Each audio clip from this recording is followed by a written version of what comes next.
আসসালামু আলাইকুম ভিউয়ার্স, আমরা আজকে আলোচনা করতে চলেছি আপনাদের পরিচিত মুখ এবং বাংলাদেশের নবনির্বাচিত প্রধানমন্ত্রী জনাব তারেক রহমানকে নিয়ে।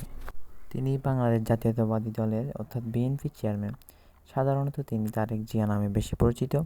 তিনি 1968 সালের 20 নভেম্বর তৎকালীন পূর্ব পাকিস্তানের ঢাকায় জন্মগ্রহণ করেন। তিনি সাবেক রাষ্ট্রপতি জিয়াউর রহমান ও সাবেক প্রধানমন্ত্রী খালেদা জিয়ার প্রথম সন্তান। তারেক রহমান বিএফ শাহীন কলেজ থেকে তার শিক্ষাজীবন শুরু করেন। তারপর আবার তিনি সেন্ট জোসেফ উচ্চ মাধ্যমিক বিদ্যালয় থেকে অধ্যয়ন করেন। পরবর্তীতে তিনি ঢাকা রেসিডেন্সিয়াল মডেল কলেজ থেকে 1982 সালে মাধ্যমিক অর্থাৎ এসএসসি দেন। তারপর তিনি আদমজী ক্যান্টনমেন্ট থেকে উচ্চ মাধ্যমিক শেষ করে 1985 থেকে 1986 শিক্ষাবর্ষে ঢাকা বিশ্ববিদ্যালয়ের আইন বিভাগে প্রথম ভর্তি হন। পরে বিভাগ পরিবর্তন করে আন্তর্জাতিক সম্পর্ক বিভাগে ভর্তি হন।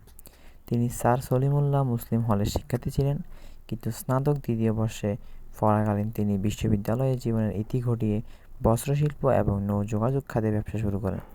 তারেক রহমান এবারের নির্বাচনে অর্থাৎ 13তম বাংলাদেশ জাতীয় সংসদ নির্বাচনে ঢাকা 17 এবং বগুড়া 6 আসনে জয়লাভ করে সংসদে যান এবং প্রধানমন্ত্রী হন।